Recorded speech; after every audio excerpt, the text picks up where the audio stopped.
Hello, welcome back. My name is Prachi Soni. I'm from Gandhi Senior Secondary Public School, Shikohabad, and today we are here to study class 11th NCERT Geography, Fundamentals of Physical Geography. We would be continuing our chapter number 7, that is your landform and their evolution. And we have covered a lot of landforms and their types. In the last class, we were talking about the landforms which are formed due to waves and currents. In that, we studied about how the movement of waves around the coastal areas, coast के आसपास waves किस तरीके से किस किस तरह के landforms बनाती हैं, क्या क्या रॉक किस तरह की कोस्ट होती है. कोस्ट यानी कि जो किनारा होता है नदी का वो किस तरीके का होता है. कुछ होता है जो हार्ड रॉक से बना होता है और कुछ होता है जो सॉफ्ट रॉक से बना होता है. अब जो हार्ड रॉक से बना होगा वो किस तरीके से इरोड होता है, जो सॉफ्ट रॉक से बना होता है वो किस तरीके से इरोड होता है वो अभी हम देखेंगे. सबसे पहले हम बात करेंगे हाई रॉकी कोस्ट की.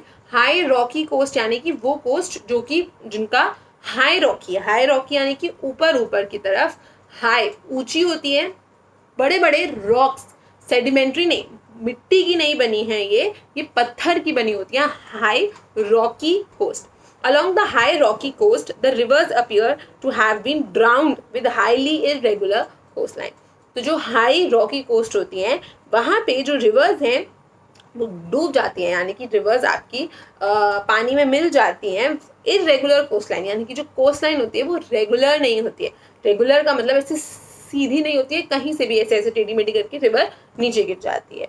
The coast line appears highly indented with extension of water into the land where glacial valleys falls are present. ये क्या बोल रहे हैं कि जो आपकी ये वाटर पानी इन वो होती है आपकी हाईली इंडेंटेड. हाईली इंडेंटेड का मतलब ऐसे जैसे ये आपकी कोस्ट है तो क्या होगी, सीधी ऐसी स्ट्रेट नहीं होती है, ऐसे घूम के ऐसे घूम के ऐसे, बहुत इंडेंटेड होती है, अंदर को गई हुई है, कहीं बाहर को निकली हुई है. इंडेंटेड कोस्ट होती है. और जहाँ पे जो पानी है वो किससे जाके मिल जाता है, ग्लेशियल वैली जिनको हम फॉल्स भी बोलते हैं, उसमें जाके आपका पानी प्रेजेंट होता है. The hill sides drop of sharply into the water. जो हिल की साइड है वहाँ उससे पानी बहुत शार्पली यानी कि एकदम ऐसे करके पानी नीचे गिरता है. Shores do not show any depositional landforms initially. Erosion features dominate. तो ये बोल रहे हैं कि इन जगह पे हाई रॉकी कोस्ट के आसपास जो शोर्स होते हैं, जो नदी के किनारे होते हैं, उनमें आपको डेल्टा नहीं मिलेगा, किसी भी तरीके की डिपॉजिट्स नहीं मिलती हैं. इनको हम जनरली हाँ, इनमें यहाँ पे आपके डिपोजिशन नहीं होती है किसी भी तरीके की. सीधा ऐसे शोर होगा, पानी आएगा और यहाँ पे ऐसे करके बह जाएगा, कुछ भी इधर इधर डिपॉजिट्स नहीं होगा. यहाँ पे हाई रॉकी कोस्ट में इरोजन का फीचर जो होता है वो ज़्यादा डोमिनेटिंग होता है. इसका क्या मतलब है, मतलब इरोजन ज़्यादा प्रोमिनेंट होता है compare to deposition. Along high rocky coast waves break with great force against the land, shaping the hillsides into cliff. तो हाई रॉकी कोस्ट में क्या होता है, अब ये हाई रॉक की कोस्ट बनी है, जब वेव आती है, जब लहर आती है तो उससे क्या होता है, वो एकदम झटके से यहाँ पे पानी छोड़ती है, फोर्स से पानी टकराता है इस रॉक से और इसकी वजह से यहाँ पे क्या बन जाता है, क्लिफ बन जाता है. क्लिफ कुछ इस तरीके का होता है, ऐसे और ऐसे, यानी कि पहाड़ ऐसे और ऐसे. तो ये वाला जो रीजन होगा इसको हम क्या बोलते हैं, क्लिफ बोलते हैं, एकदम सीधा जो होता है. With constant pounding by waves the cliffs recede leaving a wave cut platform. Waves क्या करती है, बार बार आके ऐसे ऐसे बार बार धक्का देते हैं, कॉन्स्टेंटली पाउंड करती हैं इस कोस्ट को, जिसकी वजह से क्या होता है, जो वेव कट प्लेटफॉर्म बन जाता है. वेव कट प्लेटफॉर्म का मतलब क्या होगा, ये आपका पहाड़, ये आपका क्लिफ और ये इस तरीके का कुछ शेप बनता है, सीधा और ऐसे, सीधा और ऐसे. इसको हम क्या बोल देते हैं, wave cut platform. You can see in the picture, ये आपका वेव कट प्लेटफॉर्म होता है. सी क्लिफ के साइड में ये आपकी इधर वाली जो है वो सी क्लिफ है और जो नीचे वाला जो है वो आपका वेव कट प्लेटफॉर्म है. Waves gradually minimize the irregularities along the shore. धीरे धीरे करके जब वेव्स जैसे जैसे जो एक्सटेंशन है, जो आपका क्लिफ है दूर दूर खिसकता जाता है, वैसे वैसे जो क्लिफ जो वेव्स होती है उनकी जो इंटेंसिटी होती है वो आपकी कम होती जाती है. इरेगुलरिटीज जो होती है वो मिनिमाइज होती जाती हैं, कम होती जाती है. The materials which fall off and removed from the sea cliff gradually break into smaller fragments and roll to roundness. ये बोल रहे हैं वो मटेरियल जो कि क्या हुआ, ये पहाड़ था, रॉकी कोस्ट था, वेव आई और इसने इसको काट दिया, तो यहाँ पे मटेरियल होगा ना कुछ, वो मटेरियल क्या हो जाता है, वो ग्रेजुअली छोटे छोटे टुकड़ों में, स्मॉल फ्रैगमेंट्स में टूट जाता है और राउंड रोल हो जाता है, मतलब पानी की वजह से गोल गोल हो जाता है, राउंड हो जाता है और ऑफ शोर यानी कि नीचे की तरफ शोर में डिपॉजिट हो जाता है. आफ्टर कुछ कंसिडरेबल पीरियड ऑफ टाइम के बाद जो क्लिफ डेवलपमेंट है और जो रिट्रीट है, when coast line turn somewhat smooth, धीरे धीरे क्या होगा, ये जो कोस्ट लाइन होती है थोड़े टाइम के बाद पहले wave cut platform, wave cut होगी, क्लिफ बनेगा, प्लेटफॉर्म बनेगा, धीरे धीरे करके ये सेम हो जाता है, कोस्ट लाइन सीधी हो जाती है, रेगुलर बन जाती है, स्मूथ हो जाती है. With the addition of some थोड़े से और मटीरियल आते हैं इस डिपॉजिट्स में, wave cut terrace would develop in front of the wave cut terrace. Sorry, ये बोल रहे हैं वेव कट, ये जो टेरेस बना था, ये प्लेटफॉर्म, क्लिफ और जो ऊपर है वो क्या होगा, वेव कट टेरेस. धीरे धीरे क्या होता है, डिपोजिशन की वजह से एक और टेरेस बन जाता है जिसको हम क्या बोलते हैं, wave built terrace. Cut terrace क्या था, वेव ने काटा था, इरोड किया था, वही मटेरियल, वहीं का कटा हुआ मटेरियल जब जमा हो जाएगा, डिपॉजिट हो जाएगा, वो क्या बना लेगा, वेव बिल्ट, वेव के द्वारा बनाया गया टेरेस. वेव के द्वारा कट किया terrace, wave cut terrace, wave के द्वारा बनाया गया terrace, wave built terrace. As the erosion along the coast take place, a good supply material becomes available to longshore currents and waves to deposit them as beaches along the shore. अभी क्या बोल रहे हैं कि as जो erosion होती है coast के आसपास, वो काफ़ी अच्छा सप्लाई ऑफ मटेरियल को लेके जाती है दूर करंट्स के लिए, and waves to deposit them as, और इसकी वजह से क्या होता है, वेव्स के आसपास कहीं कुछ रीजन है, जैसे कहीं पे हार्ड रॉक थी, वहाँ से मटेरियल कट के दूसरी जगह पे गया, वहाँ पे क्या बनती है, बीचेस बन जाती हैं आपकी along the shores. And as bars क्या होते हैं, ये शोर है, शोर में ना ऐसे करके निकल के एक बहुत लंबी सी चीज़ निकल जाती है जिसको हम बार बोलते हैं. आप पिक्चर में देख सकते हो, this is your bar. Long ridges of sand, और लंबी लंबी रिजेस होती हैं सैंड की, शिंगल्स पैरेलल कोस्ट के पैरेलल में होती हैं इन द नियर शोर zone. Bars are submerged features and when bars show up above water they are called barrier bars. Generally ये जो बार्स बनते हैं ये पानी के नीचे बनते हैं, और अगर ये पानी के ऊपर आ जाते हैं तो इनको हम क्या बोलते हैं, बैरियर बार्स बोलते हैं. जो आपको पिक्चर में दिख रहे हैं वो क्या हुए, वो आपके बैरियर्स बार हुए क्योंकि वो आपको बाहर से दिख रहे हैं. Barrier bar which get keyed up to the headland of the bay is called a spit. Keyed up का क्या मतलब होता है, बार था, सीधा था, जरा सा नहीं ऐसे मुड़ जाएगा, टेढ़ा हो जाएगा, की चाबी सीधी जाती है, चाबी के बाहर की तरफ ऐसा निकला होता है. तो ये जो सामान बाहर अगर थोड़ा सा जो बाहर में जो डिपॉजिट्स हैं वो इस तरीके से बाहर की तरफ आ जाएंगे, ऐसे बाहर की तरफ आ जाएंगे, तो ये वाला जो पोर्शन होता है इसको हम क्या बोलते हैं, स्पिट बोलते हैं. When barrier bars and spits form at a mouth of the bay and block it.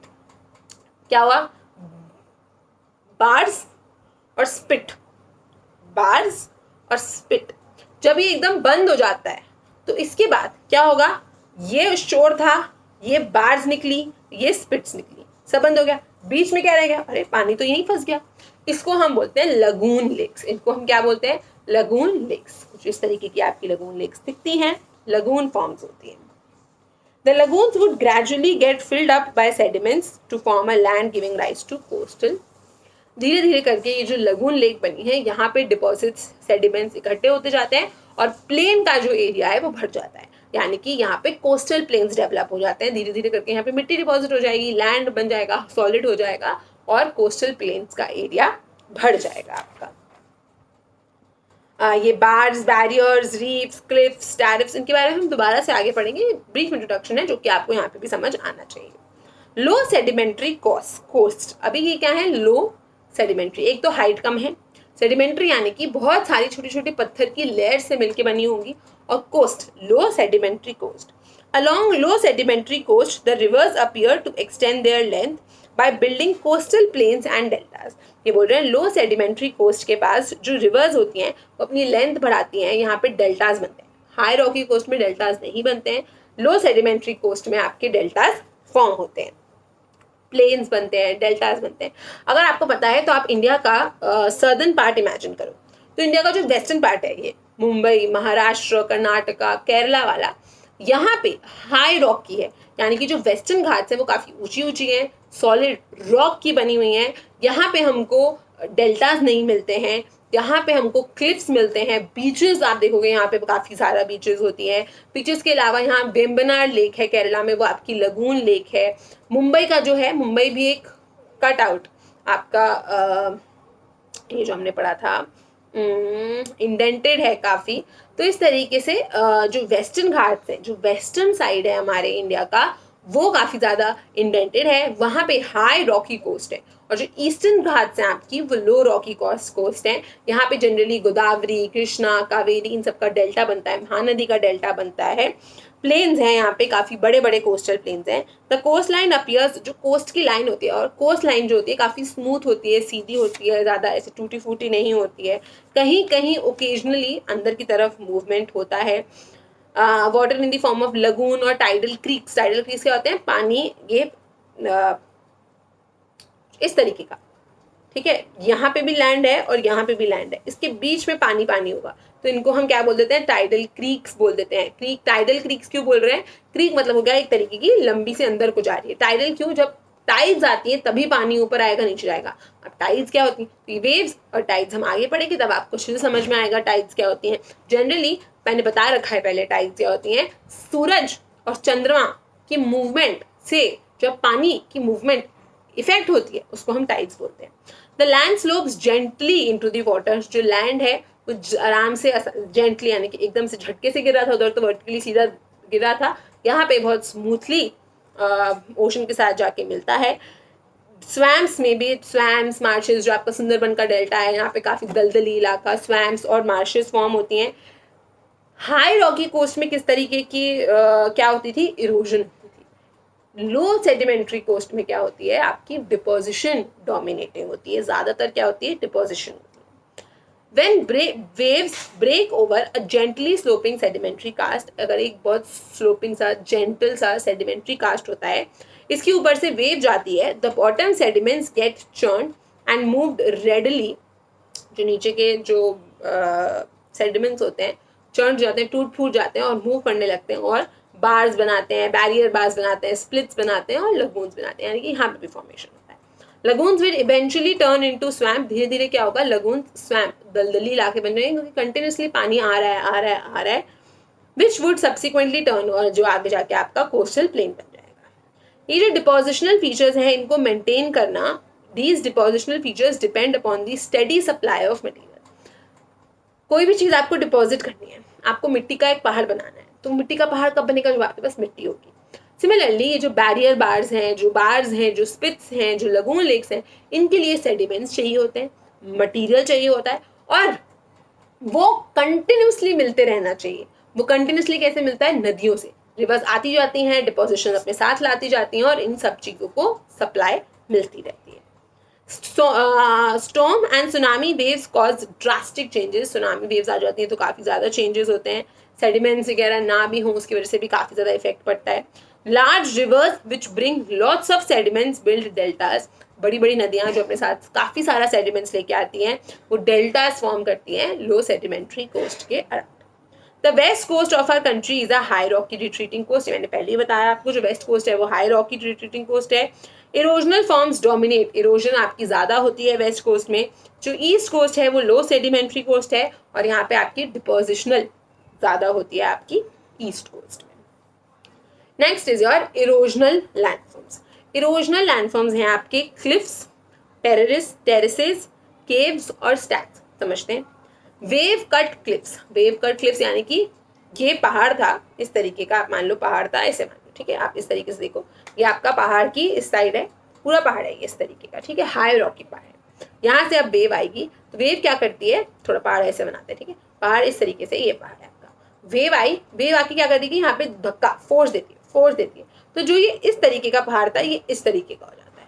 तो ये जो चीज़ आपकी बनती है इसको हम क्लिफ बोलते हैं। Let's read. Wave cut cliffs and terraces are two forms usually found where erosion is the dominant shore process. तो जहाँ पे erosion काफ़ी dominating होता है, वहाँ पे आपकी cliffs और टेरेसेस बनते हैं। ऑलमोस्ट जितने भी सी क्लिफ्स होते हैं वो काफ़ी स्टीप मतलब ये होता है फ्लैट, ये होता है स्टीप, तो काफ़ी स्टीप होते हैं। कुछ कम मीटर से 30 मीटर तक की इनकी हाइट हो सकती है, उससे ज़्यादा भी हो सकती है। इन क्लिफ्स के फुट यानी कि एकदम नीचे एक फ्लैट सा जेंटली थोड़ा स्लोपिंग सा प्लेटफॉर्म बनता है, जहाँ पे थोड़ा रॉक का डेब्री पत्थर वत्थर इकट्ठे हो जाते हैं, जिनको हम वेव कट प्लेटफॉर्म्स बोलते हैं। Such platforms occurring at elevations above the average height of waves. अगर यही एलिवेशन, ये जो आपकी नीचे प्लेटफॉर्म है, ये कभी कभार ऊंचा हो जाता है, वेव से हाइट इसकी बढ़ जाती है, तो इसको हम वेव कट टेरेस बोलते हैं। The lashing of waves against the base of the cliff and the rock debris that gets deposited. The lashing of waves against the base of the cliff, जो waves हैं वो cliff के base पे, और rock debris जो कि smash होती है, क्या होती है, cliff के बार बार आके जो cliff और प्लेटफॉर्म, अब यहाँ से वेव आएगी, वेव प्लेटफॉर्म पे क्या पड़े, पत्थर पड़े, रॉक्स पड़े, जो फिर आके इससे टकराते हैं वेव के साथ, फिर वेव आएगी, फिर रॉक्स को इससे टकराएगी। इसकी वजह से क्या होता है, जो पत्थर था, बड़ा सा पत्थर था, यहाँ पे मान लो बड़ा सा पत्थर था, ये क्लिफ थी, वेव के आने की वजह से पत्थर क्लिफ से टकराया, थोड़े से ऐसे हो गए, फिर टकराया, फिर थोड़ी सी ऐसे हो गई, फिर टकराया, फिर थोड़ी सी ऐसे हो गई। इसकी वजह से यहाँ पे क्या बन जाता है, केव्स बन जाते हैं। क्या बन जाते हैं, केव। इमेजिनेशन अपनी स्ट्रॉन्ग करोगे ना तो आपको ये सारी चीजें समझ में आएंगी। ये क्लिफ थी, ये पत्थर, यहाँ पे आपका वेव कट टेरेस था या प्लेटफॉर्म था, उसके ऊपर एक बड़ा सा पत्थर पड़ा था।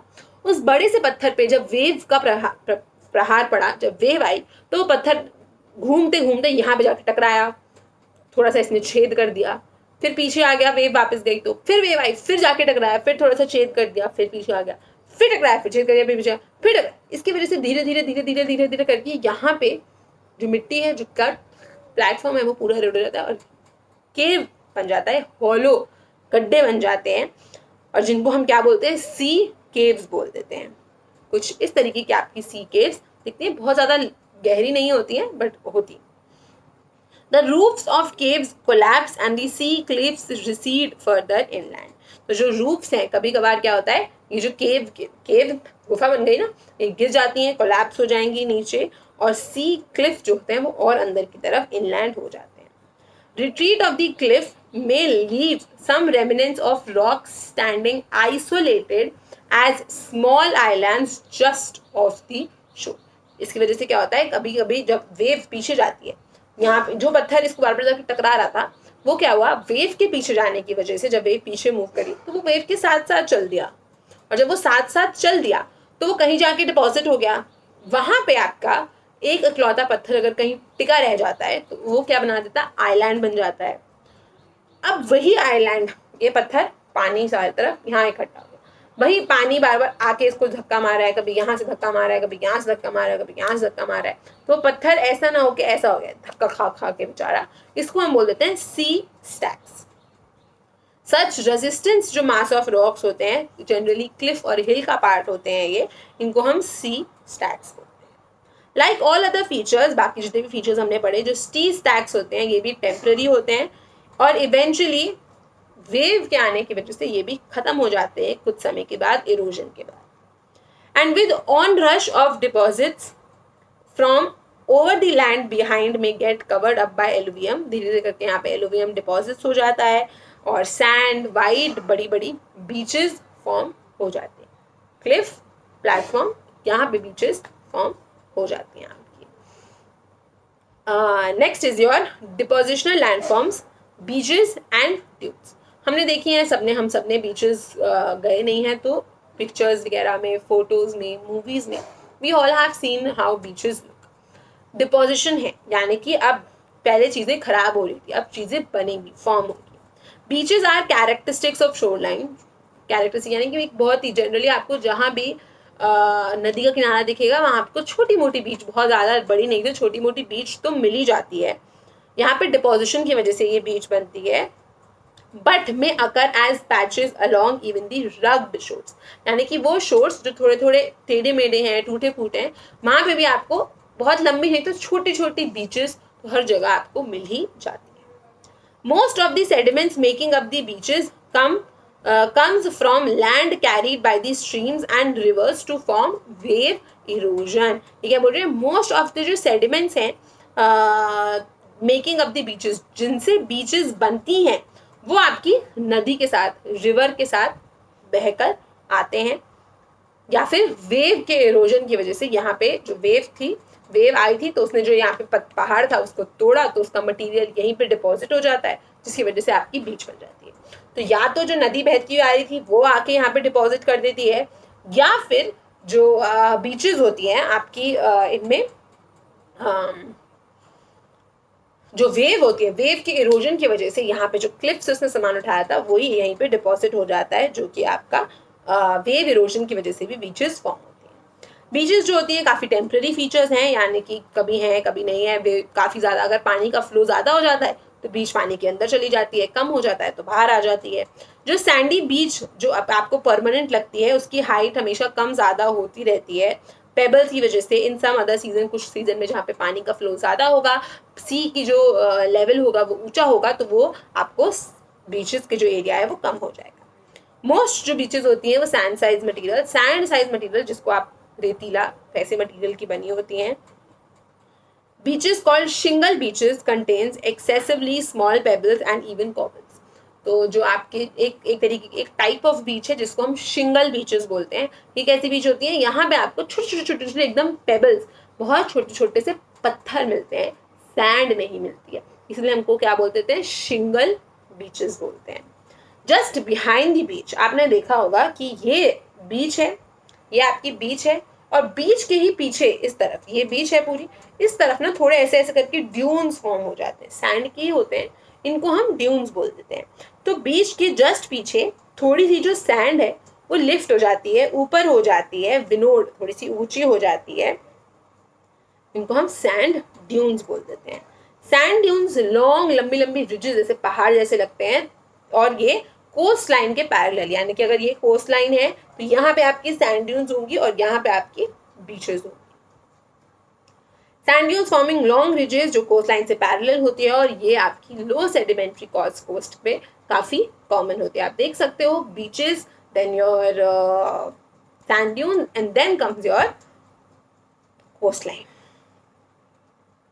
Next are bars, barriers and spits. पहले भी हमने देखा, फिर से देखते हैं।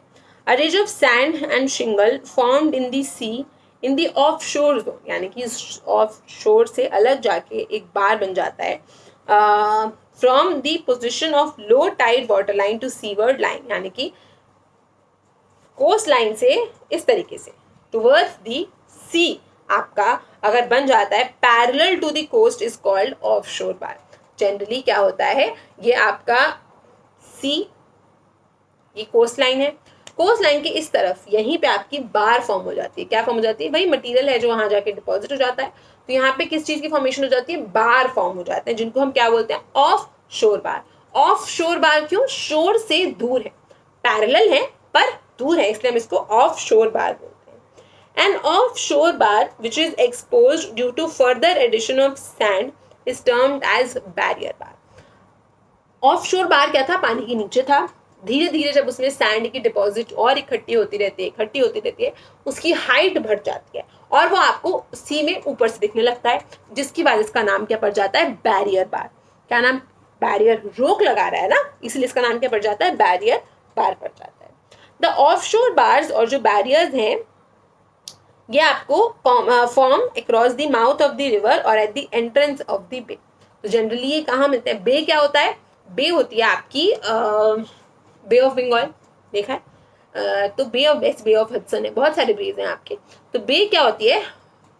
जो कि एक पानी का मास जिसके आसपास तीनों तरफ लैंड होता है, तो उसकी साइज में जनरली आपको ये बार्स की फॉर्मेशन मिलती है। रिवर्स वगैरह डिपॉजिट लाती हैं तो उसके बाद आपको ये बार्स मिलते हैं। Sometimes such barrier bars get keyed up to one end of the bay when they are called spits. Coastline bars. यहाँ से क्या होता है? ये ऐसे मुड़ जाते हैं, या यहाँ से ऐसे मुड़ जाएंगे और ये जुड़ जाते हैं कोस्ट लाइन से जाके, जिनको ये जो जोड़ने वाली चीज है, कोस्ट लाइन बार्स जैसे मुड़ गए तो स्पिट्स, और ये ज्वाइन हो जाते हैं। called spits. Spits may also develop attached to headlands or hills. The barriers, बार और spit जो माउथ ऑफ द बे यानी कि बे के एकदम जहाँ से पानी मिल रहा है बे को वहाँ पे हैं, ग्रेजुअली एक्सटेंड लिविंग, बहुत छोटी सी ओपनिंग आप देख सकते हो। ये जो सैटेलाइट व्यू है आपकी गोदावरी डेल्टा की, ये आप देखो जो सीधी लाइन जा रही है वो तो आपकी क्या है, बार है। जो हल्की सी टर्न हो रही है, ट्विस्ट हो रही है, वो आपकी स्पिट होती है। यही स्पिट जब धीरे धीरे करके एकदम मिल जाएगी तो जो पीछे रह जाएगी वो क्या हो जाएगी, लगून लेक होगी। अभी क्या है, ये बे है क्योंकि चारों तरफ से घिरी हुई नहीं है, 3 तरफ से लैंड मास से घिरी हुई है। Develop into the sea and bay will eventually, धीरे धीरे करके ये बे कैसा हो जाएगा, लगून हो जाता है। The lagoons get filled up gradually by sediments coming from the land और formed from the beach itself. ये लगून्स कैसे, जब लैंड जो मटीरियल्स होते हैं, ये डिपॉजिट्स होते हैं, जनरली फिलअप कैसे होते हैं, लैंड से या फिर बीच से डिपोजिशन आती हैं और यहाँ पे थम जाती हैं। Broad and wide coastal plains में develop replacing a lagoon. Broad और वाइड काफी बड़े बड़े आपके कोस्टल प्लेन्स बन जाते हैं लगून्स के बाद। लगून्स पहले बनेगा, सबसे पहले क्या बनेगा, कोस्ट लाइन। कोस्ट लाइन के साथ में क्या बनेगा, बैरियर। बैरियर के साथ में क्या बनेगा, स्पिट। स्पिट के बाद क्या बनेगा, बे। बे के बाद क्या बनेगा, लगून। लगून के बाद क्या बनेगा, प्लेन्स। समझ में आया? एक बार और ध्यान लगा के समझना, सुनना, you will get it. Do you know the coastal offshore bars offer the first buffer or the defense against the storm or tsunami? तो अब नॉर्मल सी बात है, ये आपका कोस्ट लाइन है, ये बैरियर है। अगर यहाँ से सुनामी आएगी सबसे पहले वो बार को अटैक करती है, फिर आपको अटैक करती है, जिसकी वजह से क्या होता है, जो इंटेंसिटी, जितने प्रेशर, जितनी स्पीड से वो आ रही होती है वो थोड़ी सी कंट्रोल हो जाती है because of this bars and barriers and bars, which is good. Then comes the barriers, beaches, beach dunes, फिर धीरे धीरे करके बैरियर्स, फिर बीचेस मिलती हैं, फिर बीच की ड्यून्स मिलती हैं, फिर मैंग्रोव मिलती हैं, तब तक आपके पास आती है। इसलिए आपको थोड़ा सा प्रभाव कम पता चलता है। इफ एनी टू ऑब्जर्व, और अगर आपने ये सब खत्म कर दिया तो उस सुनामी स्ट्रॉम का जो प्रभाव है वो सीधा आपको फेस करना पड़ेगा अगर आप इन बैरियर्स, पिट्स, रीफ्स को डिस्ट्रॉय कर दोगे, खत्म कर दोगे। So if we do anything which disturbs the sediment budget, अगर हम ऐसा कुछ भी करें जिसकी वजह से ये जो सेडिमेंट्स हैं, ये जो डिपोजिशंस हैं, ये खराब हो जाएं, मैनग्रूव्स ना बने, बार्स ना बने, बीचेस ना बने, तो इसकी वजह से ह्यूमन हैबिटेशन को काफ़ी ज़्यादा खतरा हो सकता है, क्योंकि सुनामी वेव्स सीधा फिर हमारे हैबिटेशन को अटैक करेंगी। उनकी स्पीड को, उनकी इंटेंसिटी को कम करने के लिए कोई भी फोर्स इन्वॉल्व नहीं। So that's it for today. This was all about your waves and currents. Waves और currents के erosional और depositional दोनों तरीके के landforms हमने पढ़ लिए। High rocky coast पढ़ी, low sedimentary coast पढ़ी. So that's it for today. Thank you so much for coming and watching this video. Please do hit the like button if you like the session, and goodbye and have a nice day.